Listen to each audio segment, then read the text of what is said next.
Welcome to the Selling to Corporate podcast, where we're going to be challenging your sales beliefs around selling to corporate organizations and help you increase your bottom line profits every single month. I am Jess Lorimer, your sales expert and guide in this world of selling to corporate companies, skyrocketing your company sales and making the impact that you really want in the world.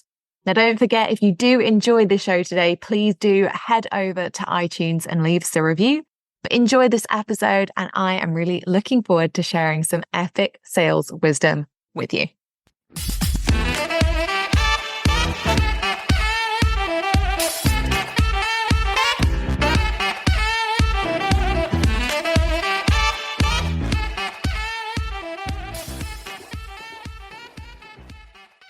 Welcome. It is at the time that I'm recording this early in February, but at the time you're listening, it's the 23rd and we're basically over. I've also, in case you can't tell by the slight frustration in my voice, I've tried to record this podcast episode 3 times now, and none of the times I've made it past the intro. First time, the doorbell went. So for any of you who've ever tried to record a training or a podcast, you'll know that hideous horror of other people trying to get hold of you. The second time, I started recording the episode only to realize that I was actually, in fact, recording an entirely different episode than the one I had originally planned for this date. And the third time, I put my phone on Do Not Disturb. Specifically because I didn't want people to ring my doorbell and for that shenanigan again. And I've closed all the windows. I've done everything I possibly could to provide a good recording environment. And then my mum called. And as somebody who is one of my, I don't know if anyone else has this on their iPhone, but as somebody who's set to like emergency or whatever, whenever they call you, it calls your phone on loud, even if your phone is set to Do Not Disturb.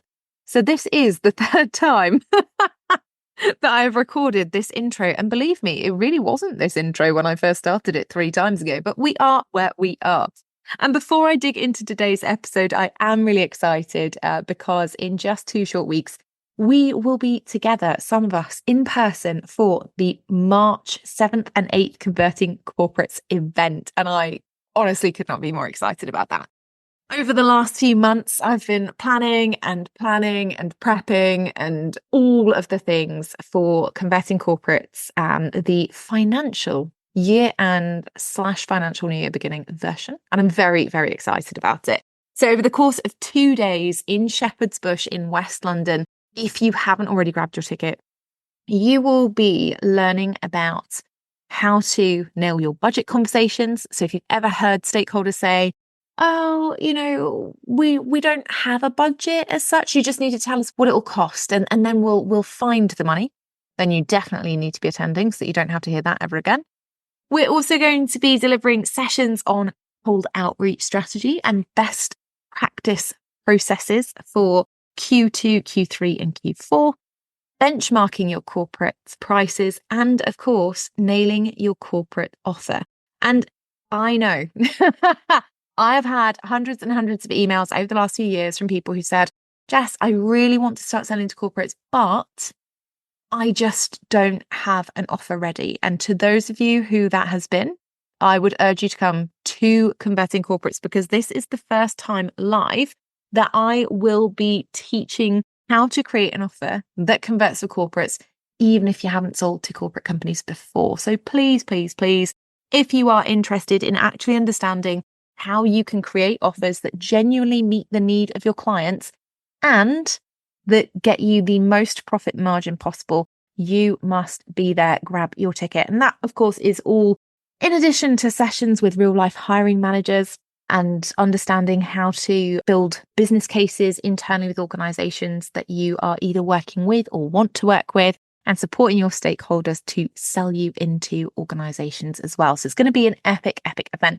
We've got about 12 tickets. Well, we have got 12 tickets left because unfortunately we can't fit more seats in the room. So for those of you who've been to Converting Corporates before, you'll know it is an intimate event. I spend the entire 2 days there teaching, tailoring, answering questions, customizing things to people's businesses. And it is absolutely amazing. And then, of course, I need about 4 days in a dark room afterwards to recover. But if you haven't got your ticket yet, please do. And if you have got your ticket already, yay, I'm very excited to see you. And if you are one of our repeat attenders, I cannot wait to see your face on March 7th and 8th. Best way to spend International Women's Day ever. Okay, so when I was initially thinking about this episode, I'm playing, if you like, with a bit of a new format for some podcast episodes. I thought, what can I be doing this year? How can I jazz up the podcast? Not that it needed jazzing particularly, but I thought, well, one of the things that has been really interesting for me to watch as a service provider over the last, 3 years maybe, is that I get a lot of people who'll say, Jess, I've bought from somebody else who used to work in corporate to teach me how to sell to corporates, but it didn't work. And this didn't really pop up when I started teaching people how to sell to corporates years and years ago. This wasn't something that I ever saw in 2015 when I was teaching people only privately, because nobody wanted to sell to corporate companies, right? Everyone then was like, Jess, nobody wants to work with corporate companies. You do not understand. Everyone wants to be a personal brand. You are wrong. Nobody will ever want to sell to a corporate company as long as they live. I was like, okay, cool. I'll just teach this little gang of intelligent people over here, and they'll sell to corporates and they'll get it and they'll love it and awesome. And then in 2019, when I went, okay, actually, the people who are selling to corporates are getting amazing results, and it's so much easier to monitor and measure than people who are selling to individual consumers. And it doesn't require you to be super popular or be on social media all the time. So I think I'm going to tell more people about it. Again, people looked at me like I was crazy. They were like, but why? Why would you do this? It's not, there's no mention of funnels in your courses or your content. And, there's no mention of digital marketing. And, oh my Lord, there's no Facebook ads. And then a couple of years after, so maybe 2021, I think, just post the big P, I started to hear rumblings and people be like, oh, this person has set up a company and it's got a really similar name to yours, or oh, this person set up a thing and they're covering really similar stuff to the things that you are. And like most good salespeople, I took absolutely no notice and didn't care. And that might surprise you a little bit, because it's always interesting, isn't it? I think we can all get really attached to our businesses. I'm super attached to mine. But unless somebody is breaching my intellectual property or my copyright or something, I would rather have loads of competitors in the market. Because like I say to my clients all the time about selling to corporate companies, the more competitors you have, the easier it is to stand out for being good. And I say this not from an arrogant perspective, but it's much easier to win business in a saturated market than it is in a market where you have to educate everybody on why they should do something differently. And that's why in 2024, I don't believe in blue ocean environments anymore for sales. I think in 2024, we've pretty much, as a humankind initiative, we've invented pretty much everything that we're going to invent now. Anything else is going to be probably involved with climate change or space or something that we haven't really explored fully yet. But in terms of your standard consulting, coaching, training, speaking, therapy type techniques, we've pretty much got the lot. So when people say to me, oh, but I'm selling this thing that nobody has ever heard of, that nobody has ever realized that they need, and I just need to convince companies on how to buy it, I'm like, oh, danger, because that's going to take a lot of education, a lot of work. And it's the same for me. Lots of people are now moving to teach other people how to sell to corporate companies, which I think is great, because I think you should absolutely buy from who you resonate with and people who've got proven results and all of that good stuff. And as I've said over the last, 5 years of this podcast, I don't care if that's me or if that's somebody else. What I care about is that you, A, buy from somebody who can actually get you results and that you resonate with and that you know you're going to take the advice and actually implement it from. And B, that you buy from somebody who knows what they're talking about, right? So please don't buy from somebody who's like, oh, I used to work in corporate in if I say anything now, people are going to think I'm slating anybody, aren't they? But let's say somebody worked in corporate wellness and, and they used to be a director of well-being or something. And now they're like, yeah, but I'm teaching people how to sell to companies because I used to work as somebody who got pitched by salespeople all the time. That's not the same thing as devising sales strategies. All right. So please, please, please, as I say, I don't really care if you buy from me or if you buy from somebody else that you resonate more with, or you think that their strategies are more appropriate for you or whatever, but just buy from people who are qualified. Okay. And that means people who have evidence that they have successfully not only sold to other organizations and to companies, but also people who have proven experience that they have delivered successfully to clients who have also got results. Because as a salesperson, I can tell you it's my job to make sales. That's supposed to be my skill. That's supposed to be what I'm good at. So if I'm not making sales, that's a problem as a salesperson. But if I'm somebody who's saying I teach people how to make sales, and then there are crickets of clients who have never sold successfully or don't get the result or whatever, just take a second and think, okay, is it good marketing or is it actually going to work for me? And like I say, I don't mind who you buy from. Just make sure they're qualified. Just make sure that you are going to do the work, and just make sure that they actually have proven expertise of getting results. And the reason that I'm prefacing with this is not because I'm a bitter old hag. God, that was probably the worst phrase I could have picked, wasn't it? But, not because I'm somebody who's super, super bitter about competition. Like I say, competition's a good thing. It means that more people are coming round to the mission of actually going and creating a corporate revenue stream, which is what I've wanted for the last however many years. So that's cool. But because there's a huge difference and disparity in the results that I'm seeing people get. And that's the frustrating or slightly frustrating part for me, is that I see incredible people every week who'll come into my inbox and they'll say, Jess, I really, really want to come to Combating Corporate. So I really, really want to buy the C-suite, or I really, really want to learn from you. But I'm really worried that this won't work for me because I bought another course and I just couldn't figure it out, or it just didn't work for me. Or the person said that whatever I was selling wasn't going to be right to sell to corporates and I should do X and Y and Z instead of my current niche. Or that someone who was private coaching me told me that corporates just don't buy wellness, or they're just not interested in health, or they're just not interested in marketing right now, or in HR consultancy.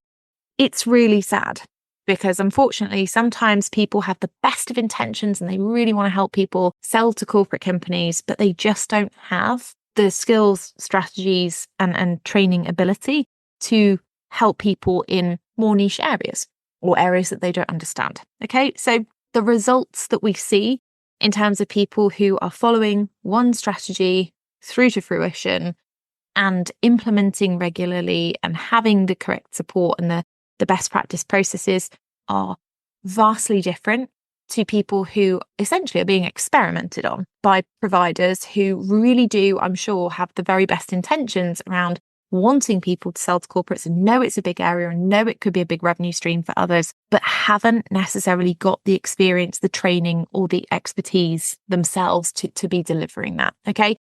And that is what I want to touch on today, because I could sit here for hours and I could rant a bit more, I guess, about why the results are so different. But instead, I thought, what would be most useful?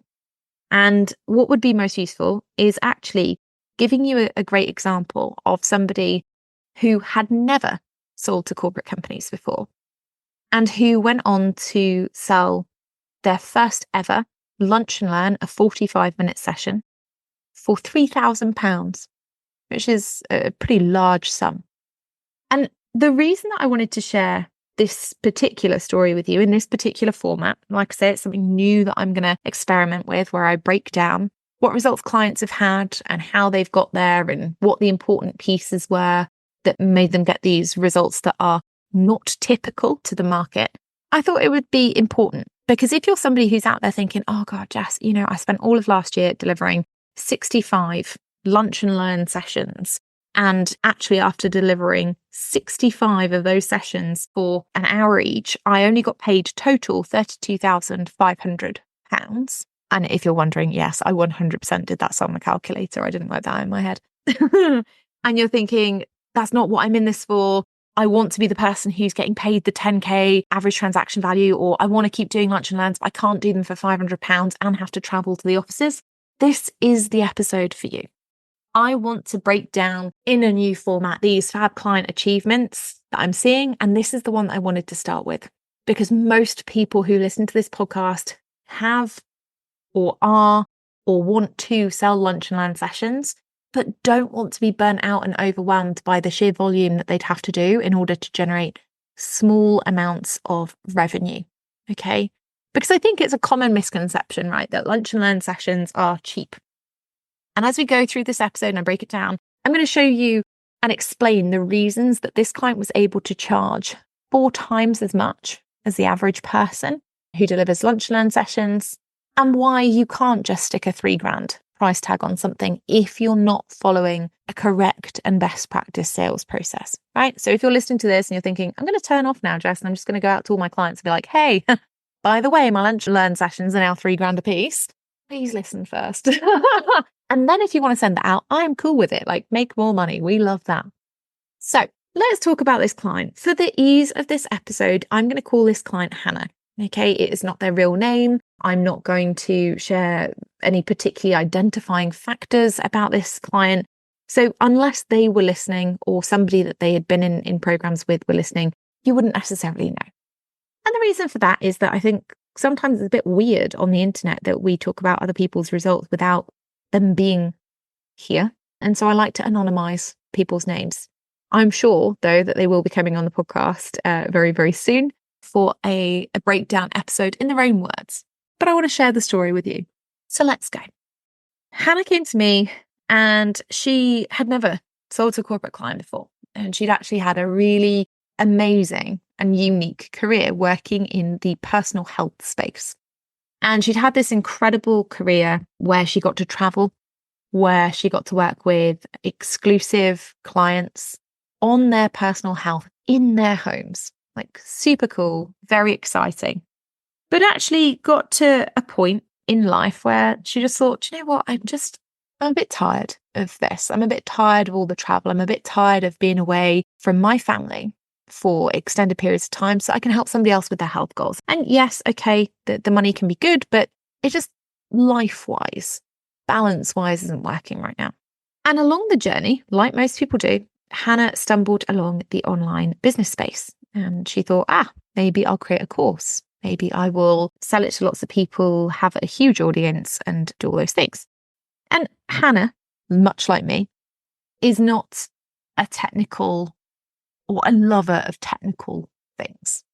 So on stumbling into the online business world and finding out that actually a lot of it does require funnels and marketing and ad spend and building an audience, which takes a lot of social media presence and complexity and personality and being on the go all the time, decided that it wasn't necessarily the right fit for her lifestyle then either. After all, you're not going to give up one job where you are away, where you're not with your family, where you are feeling like you're already lacking in work-life balance, to essentially create another career like that. And that's when Hannah stumbled across selling to corporate. Like you guys, she listened to the podcast and went, that sounds much easier than what I'm trying to do over here. Let's give that a go. And she actually reached out to me and she said, look, I've listened to some of the things that you've got on the podcast, and just by listening to some of the things that you've given out on the podcast, I've managed to get myself into a situation where I know I really, really want to sell to corporate companies, but I'm not entirely sure how I want to go about it and whether or not corporate companies are genuinely going to be interested in my area of expertise.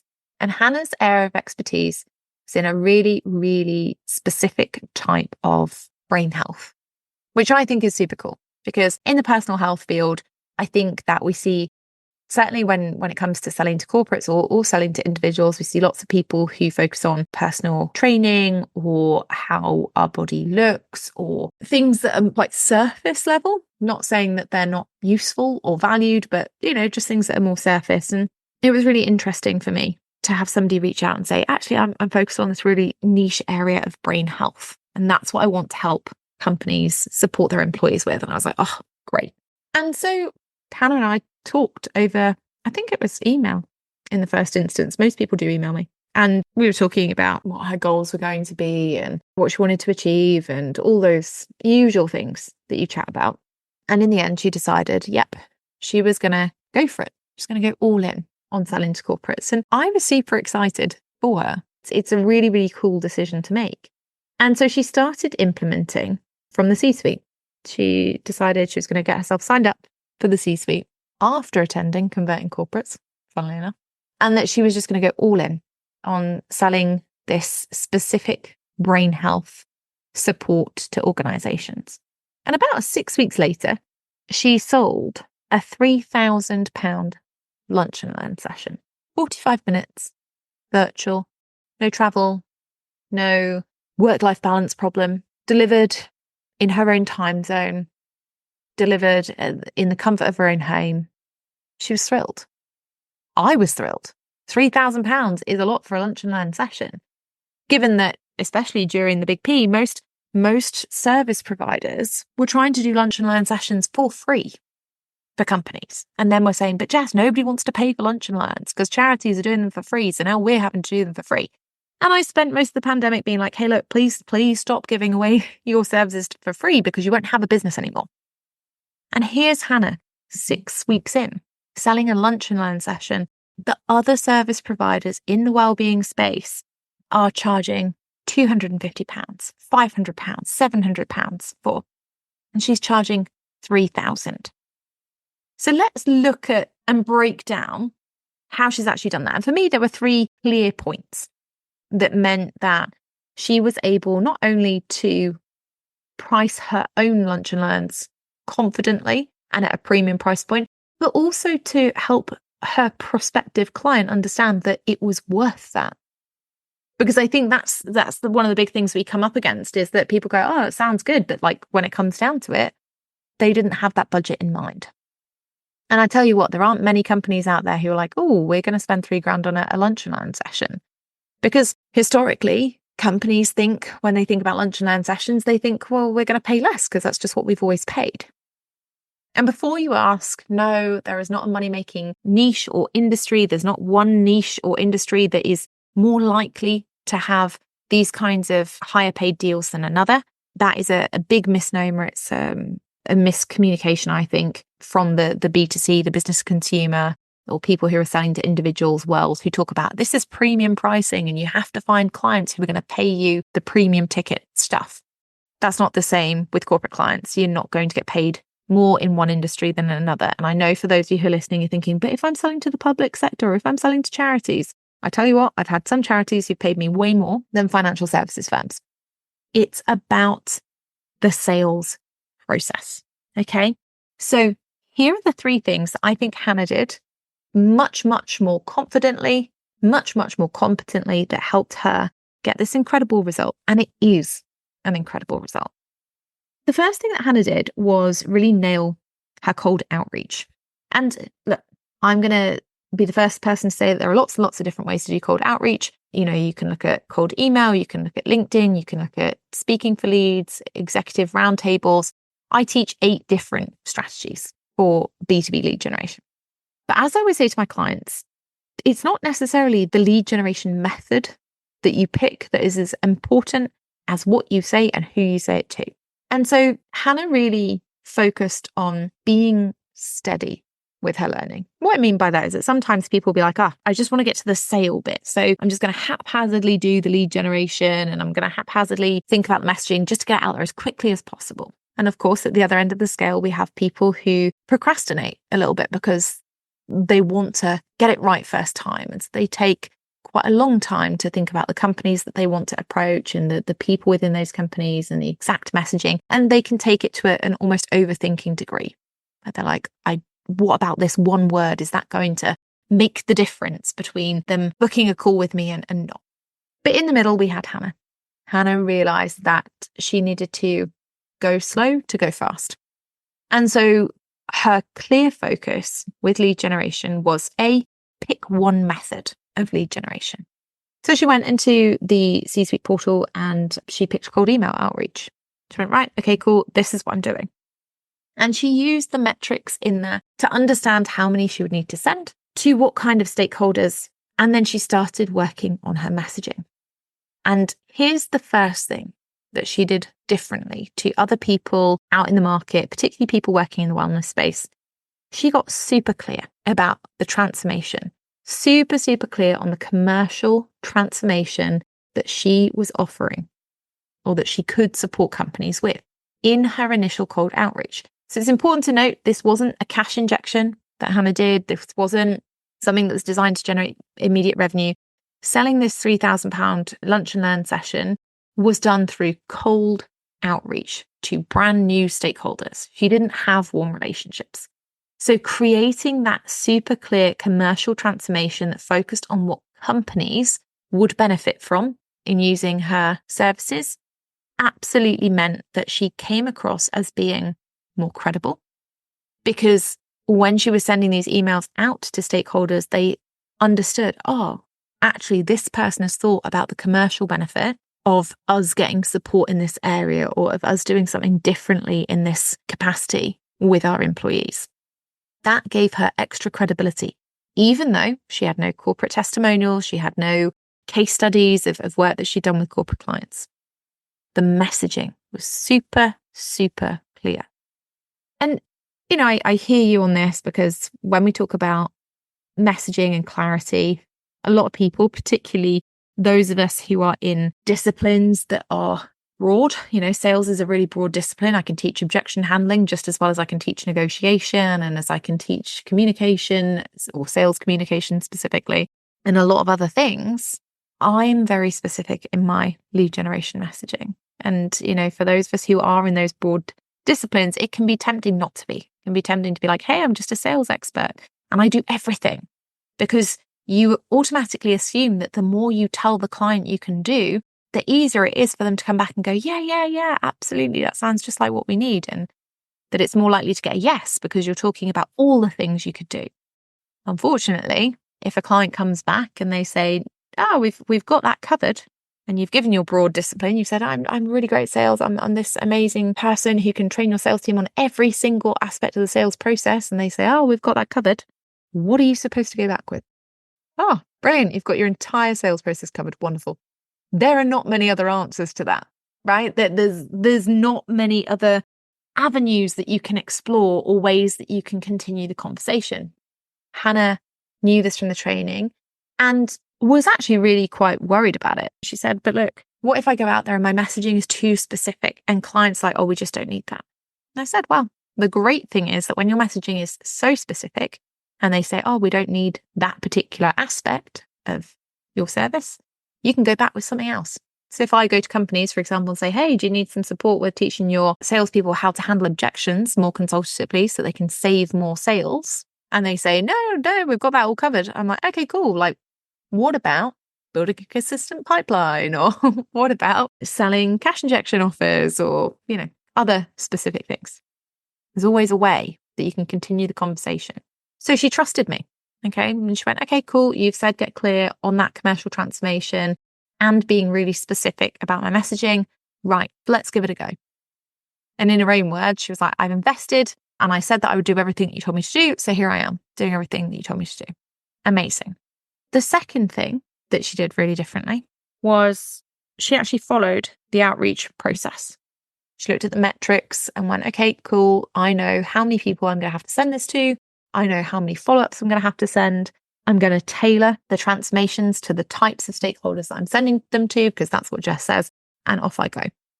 And she followed that process. And like I say, 6 weeks later, she landed or she'd been paid and delivered this session. So it was, I would say, quite a short space of time because she followed the process through to fruition. She didn't, after week 1, where she didn't get tons of responses, go, oh, this doesn't work, I'm just going to give up. She carried on following the process. And that's hard, right? Trusting a new process is difficult. And that's why it was so important, like I was saying earlier in the episode, it's why it's so important to buy from somebody if you're going to embark on any kind of sales training or learning and development around sales, because it is such a scary topic for people. It's best to invest in somebody that you actually resonate with and trust, because otherwise you're probably not going to follow their advice. And then it'll be just another course or another event that you attend that you go, oh, that sounded amazing, but I just haven't done anything with it yet. So be Hannah. Follow the strategy through to fruition. And if you are not sure about your outreach strategy, or you're not sure about how specific your messaging is, and you're not sure about whether you've got the clarity for the commercial benefits that you need to be talking about. Get yourself to converting corporates. Okay, we've got a whole session on cold outreach, and I'll be sharing insights about what is going to be working this year in the best, most effective, most time efficient way, and what we can just get rid of for 2024. And that's always nice, knowing what you can just get rid of. Okay. Now, she also did something really, really powerful as part of her sales process. And for those of you who've listened to me for a while, you'll know that for me and for what I teach, there is a 5-step process between not having corporate clients and landing corporate clients consistently.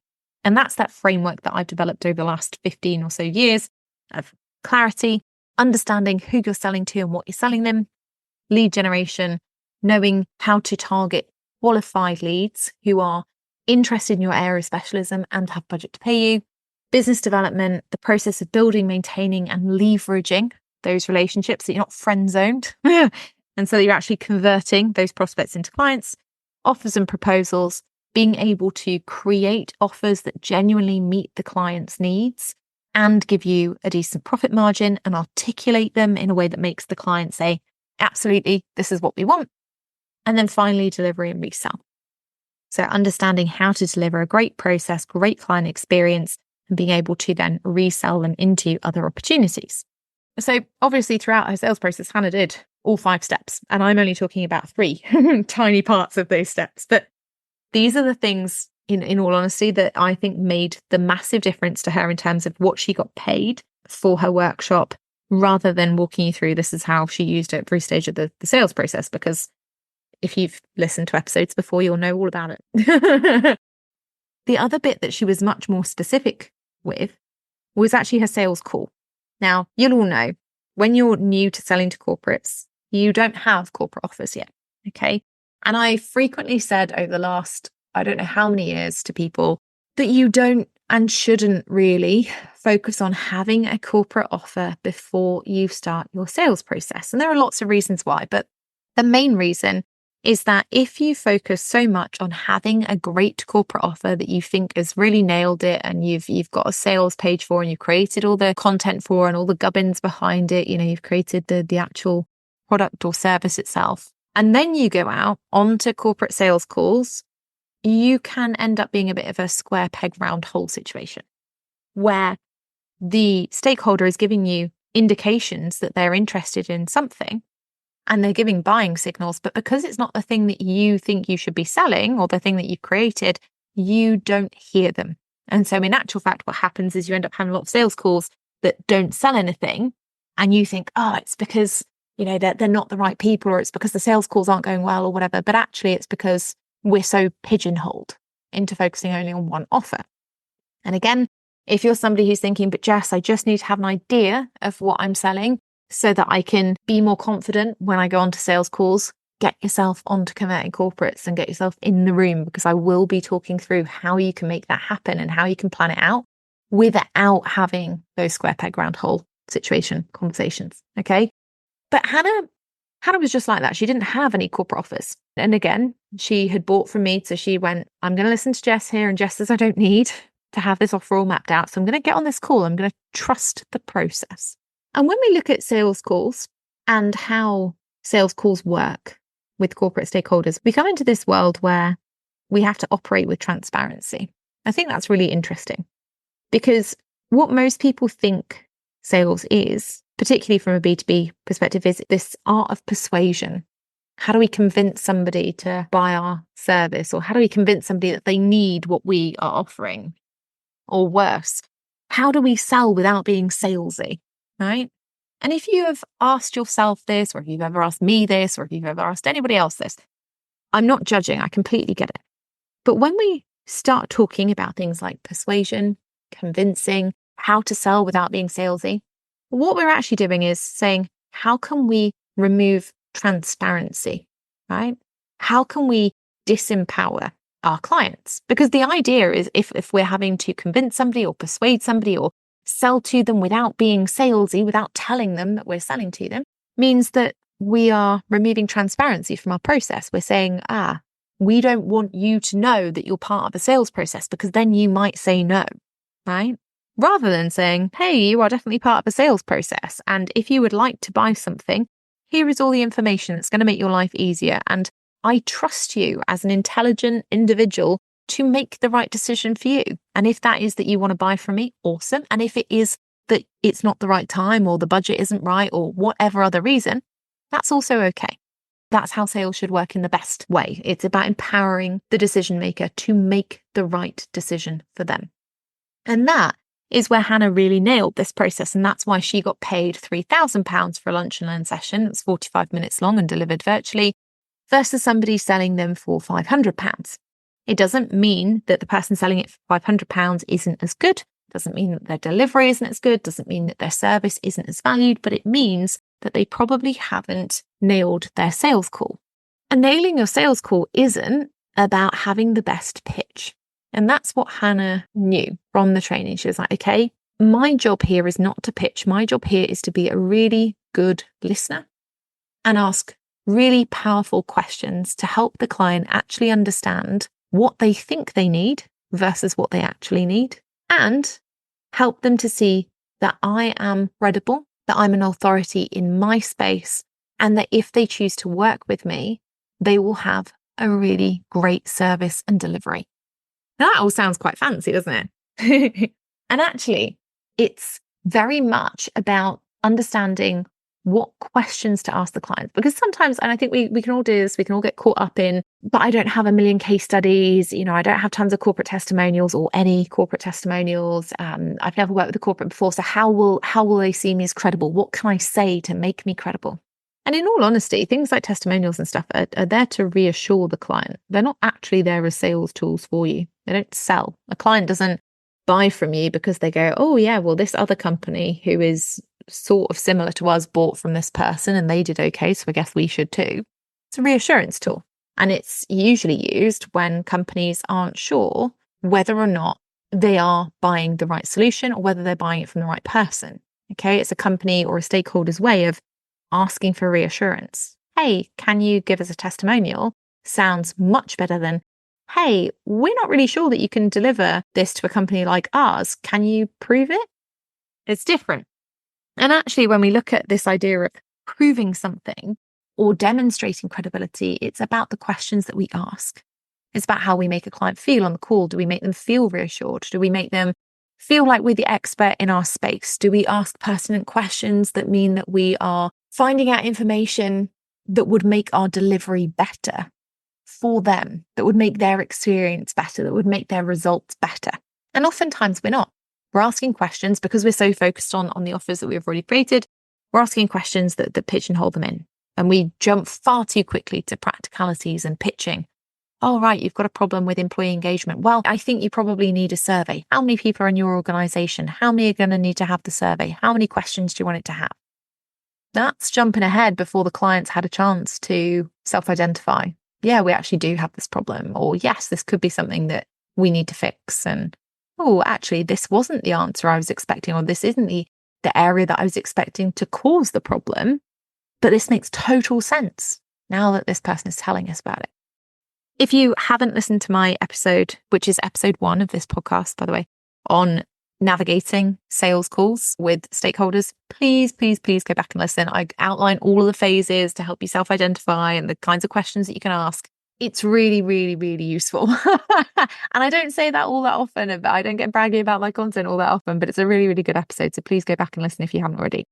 Anyway, Hannah nailed this. So somebody who has never, or who had at that point never sold to corporates before, never had a corporate client before, never had a corporate sales call before, she went in and she went, right, I'm going to set my agenda. I'm going to ask my pain questions. I'm going to really listen to what they're looking for. And then I'm going to help them self-identify that they absolutely need to support their staff with brain health. And I'm going to be confident and I'm going to ask good questions so that I can feed back to them what's going to be most useful to them. And she asked really great questions, things about whether or not they traditionally had people delivering training sessions in person within the wellness space. And they said yes. And she was like, oh, okay, interesting. And they said, why is that interesting? And she was like, well, sometimes if people are off sick, they don't get to see it, or if they're running from meeting to meeting, it's not convenient for them to attend. So then you don't necessarily get the return on investment that you were looking for. And the client, that's a wow moment, right? For the client, they're like, oh my God, that makes so much sense. Of course, if we're running in-office yoga classes, but nobody can actually make it, well, of course, we only get 5 people and the ROI from it is very limited in terms of people having reduced stress. You don't have to look for the most profound questions in the universe. You have to support the client on the call. And she did that really well. And she, at that point, started discussing budget with them. And again, if you're somebody who often hears, oh, just let us know what your prices are and then we'll get back to you, or, oh, we don't really have a budget, so we'd need to go and scope it out. So just tell us what your price is first, and then I'll go and see if we can get budget, or any of those kinds of objections. Come to Converting Corporates, okay? Because we've got a whole session where you're going to understand why that happens, how to overcome it, and you're going to get to practice. And that is a huge, huge confidence boost when you get back to your desk, believe me. So if you have issues with getting the budget on a call, please make sure you grab one of those few final tickets. So Hannah starts discussing budget on that call with the stakeholder. Having never had a corporate sales call before, having never spoken to a stakeholder before in that capacity, never sold to a company before in her life. And she's on this call and she's talking to them about budget. And they say, well, what do you charge? And like a pro, she uses my objection handling techniques in the portal. And she says, well, I need to understand what we were working on in order to give you an accurate price. Oh, the dream when somebody sits on a call and is not like, oh God, panic mode, let me just quote something, and then instantly regrets it later when the client's like, but you said it would probably be about £500 and now it is 5,000. How did this happen? So they start having this transparent conversation about budget, and the stakeholder says, what sort of prices do you charge? And they're talking about some of the practicalities, and they're going back and forth. And the stakeholder's like, I need to know, what kind of pricing we're looking at. And Hannah says, well, you're probably looking at a few thousand. And the stakeholder says, well, that's not something we've ever paid for a lunch and learn session before. Because let's face it, this is not the dream scenario. This is not the unicorn and rainbow piece where the stakeholder is like, oh my goodness, this sounds like a steal. We should buy it instantly. Give me your invoice now. Because it's real life. And the stakeholder's like, wow, that's expensive. That's a premium level training, and we haven't invested that much before. And Hannah worked through it with them and, okay, cool. How can we support you to make that happen? How can I support you to make that happen? They finish off this call and they have a very transparent conversation about return on investment, and a very transparent conversation about why previous trainings in the wellness space haven't worked as well for the company, and what the company actually wants out of a wellness training, and how they would be measuring the success of a training, and who would be attending, and why it would be beneficial. And they went through all of this, and Hannah asked these questions in a really skillful way. And then she submitted a proposal. And about a week after submitting the proposal, the stakeholder came back and said, yeah, that is perfect. Let's go. And over the last however many months it's been, and after creating a super clear proposal that outlined the transformations that they talked about, and the price, and all of the things that you have to pop in to make sure that it's transparent, that the stakeholder is going to understand and builds a business case for them, she delivered this session. And it was exactly what they wanted. And it was exactly what they expected. And they were happy that they paid the money, and they've gone on since to develop a really great working relationship, because she really nailed 3 parts of the sales process. She got super, super clear on who would benefit most, what the commercial transformation for the company would be, put it into lead generation messaging and a method that was proven to work. And then she had this sales call where she was transparent, where she asked great questions, where she demonstrated credibility through the questions that she was asking, the way that she was helping them to understand what their employees needed and why previous initiatives hadn't worked.